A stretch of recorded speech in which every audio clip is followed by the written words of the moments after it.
So imagine my surprise when I received this on Valentine's Day.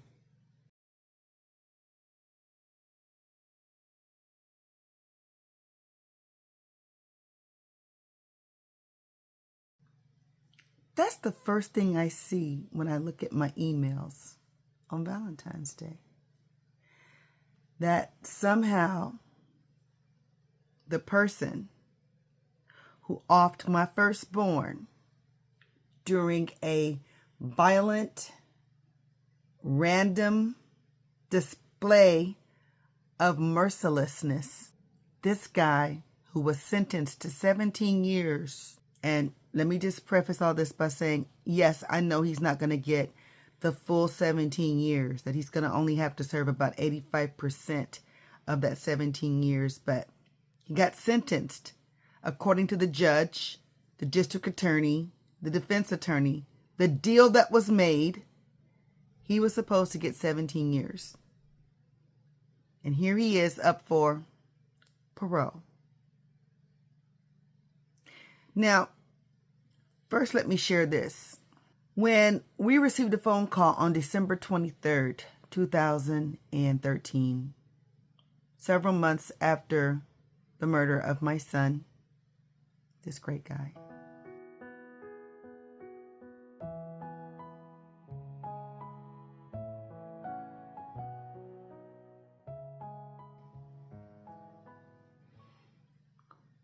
We were told that this guy came up a match for his DNA being all over my son the night that my son was killed. Someone that my son did not know prior to this incident. And this person was locked up on a $2,040,000 bail. Okay? $2,040,000 for just the DNA alone being on my son and at that crime scene. There were two other people involved in the death of my son. Two people he knew, but he refused to divulge that information because that would have made him a snitch. And of course, he didn't want to put his life at risk after taking my son's life. So he never gave up that information. His sentence was for manslaughter.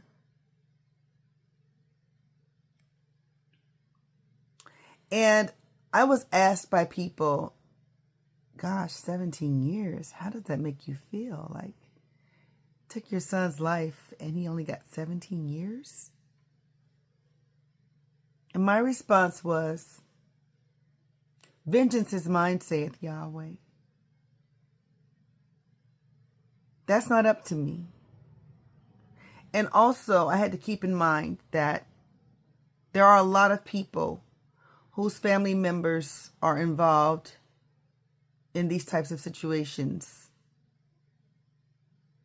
And they never find out who those random criminals were.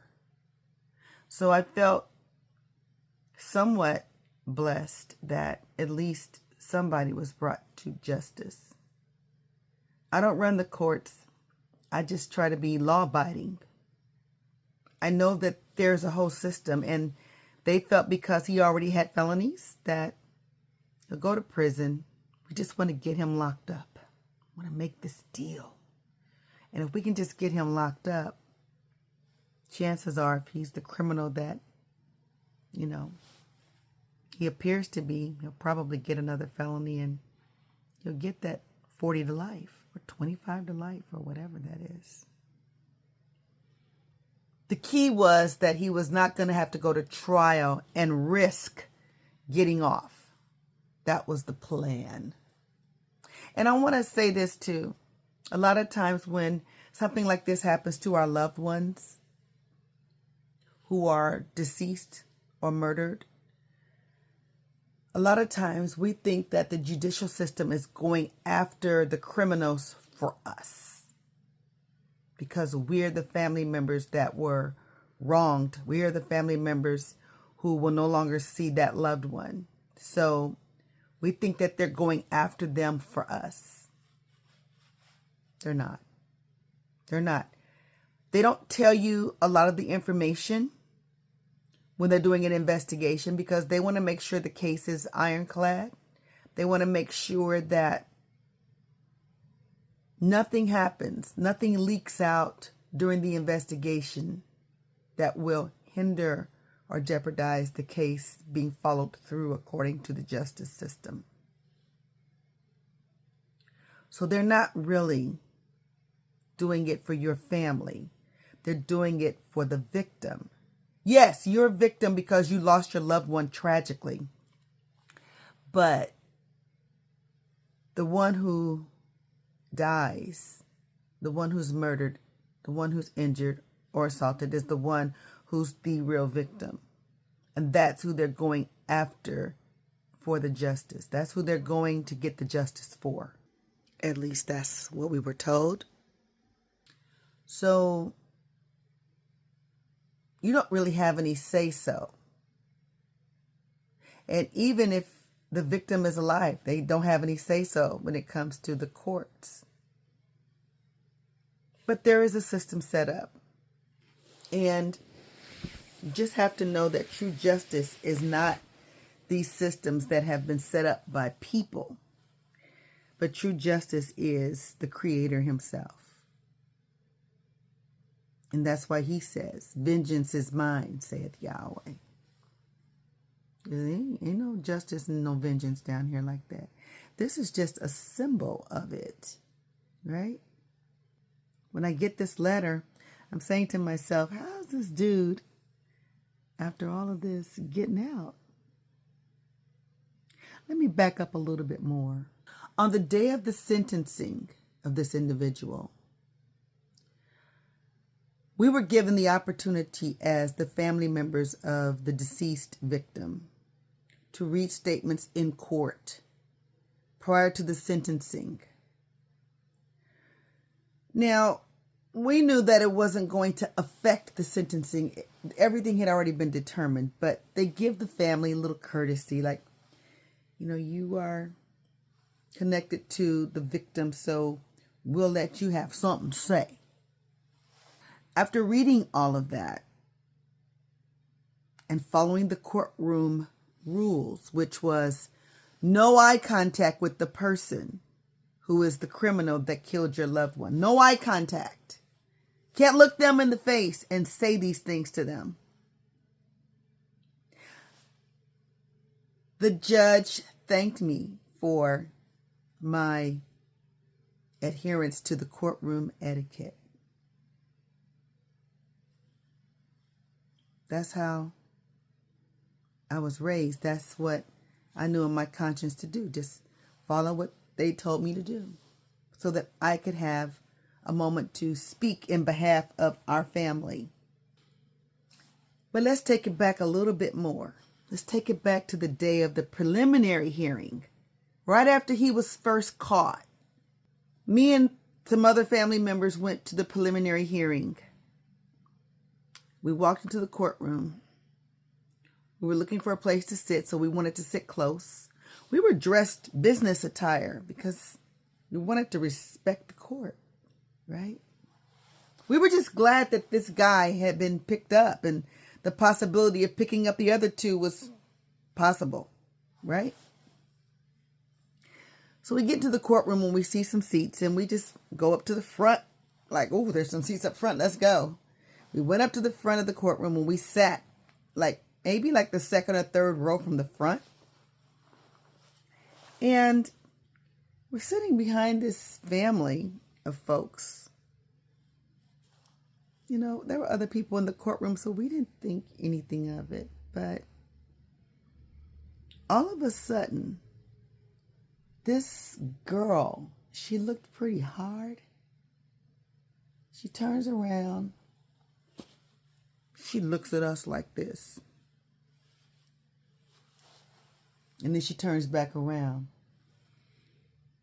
Like we weren't supposed to sit there? She looked at us like we had done something wrong. And we later found out that she was related to or involved with or acquainted with the person who killed my son. And I'm thinking the nerve of her to turn around and look at us like we did something wrong, like they were justified in taking his life. How's that for courtroom etiquette? And not only that, but finding out that he was the member of the MS-13 gang. And there were 2 other gang members who got up in the courtroom during court proceedings, began walking around the court, gang signing, screaming out, hollering out, speaking their language or whatever,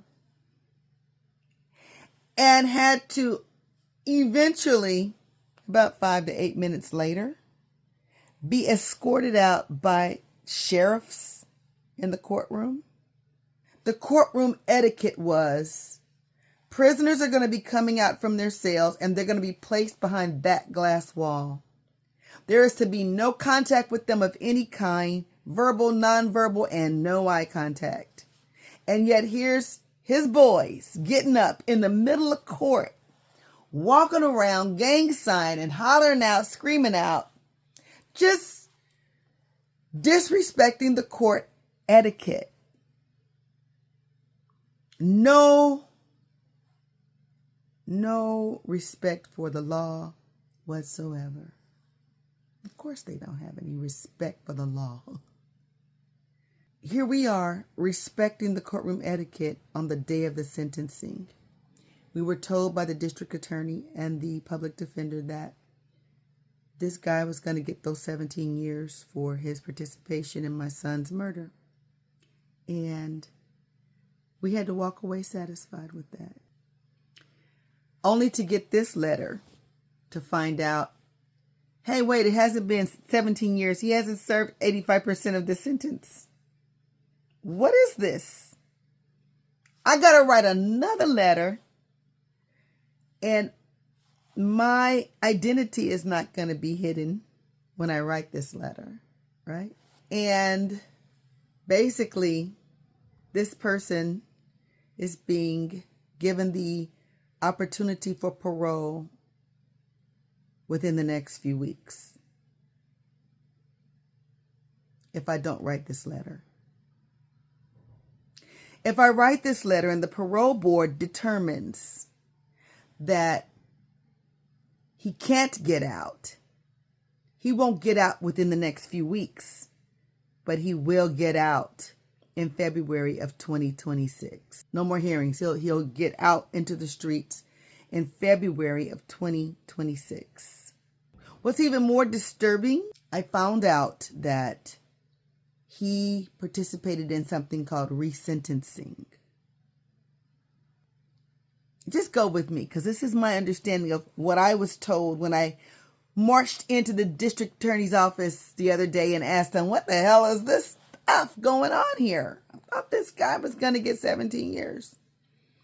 And he said that resentencing occurred at some point. In other words, this criminal was able to ask for, can I speak to the judge and see if I can renegotiate my sentence? I know I killed somebody, but can I get this renegotiated? You know, I don't want to serve no whole 17 years. I don't want to serve 85% of 17 years. I just want out of here. Can y'all help me out? Can I see the judge? And apparently he saw a judge who was empathetic towards his situation, and not only resentenced him to 10 years, but listed it as a non-violent crime. Now, I want you to understand that originally the district attorney's office told us that all gang-related murders and crimes are considered a hate crime. And because this particular gang, that particular night, allegedly was seeking to harm black males found on the streets by themselves solo, targeting black males or African American males that night. This was a hate crime just because gang members did it randomly. But it wasn't tried as a federal hate crime like I was told it was going to be. He didn't get any federal hate time. And to have to settle for 17 years only to find out later that that person is only going to get 10 years. And the 10 years that person is going to get was going to be classified as nonviolent. And remember, this is the same person who knew the other two people who were involved in the murder and didn't turn them in. So, of course, he's a hero. He's a hero in his community. But my grandson is fatherless. My family is without their next in line patriarch. And this person was given an opportunity for resentencing. And last but not least, we were also told that if we were concerned about our safety, that we could get restraining orders. All of us could just get restraining orders against people we don't even know. A whole gang, y'all.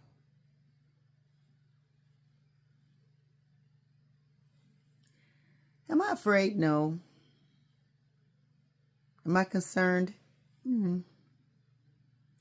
I just know that the Creator of the heavens and the earth, the one who made me, has taken care of me all these 65 years.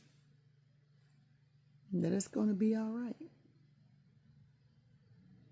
And you have to have that mindset, because if you don't, you're not going to get any so-called justice in this life. You're not. And you have to be okay with it. You're going to have to continue going to work. You're going to have to continue bouncing your grandchildren off your knee. You're going to have to continue living your life while life be lifing. And go through it knowing that it's going to be okay. Because if you don't, you'll be pulling your hair out your head. You'll be losing sleep. You'll be running your blood pressures up. One more thing. Since the governor, the great Gavin Newsom, declared this a sanctuary state in California,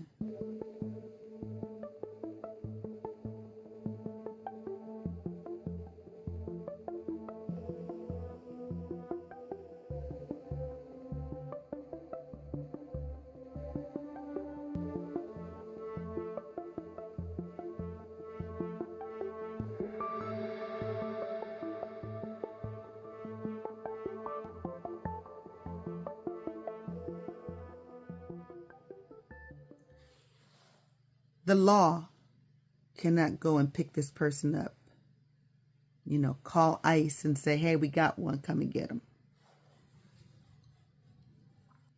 They won't allow ICE to come and pick up an MS-13 gang member who killed somebody, because he gets sanctuary in the sanctuary state of California. Yeah. So what I was told by the district attorney's office is that there are criminals who need to be deported, but because California is a sanctuary state, the criminals get the same sanctuary as some families who are trying to get some of the American dream, who are not criminals. Thank you, Governor Newsom,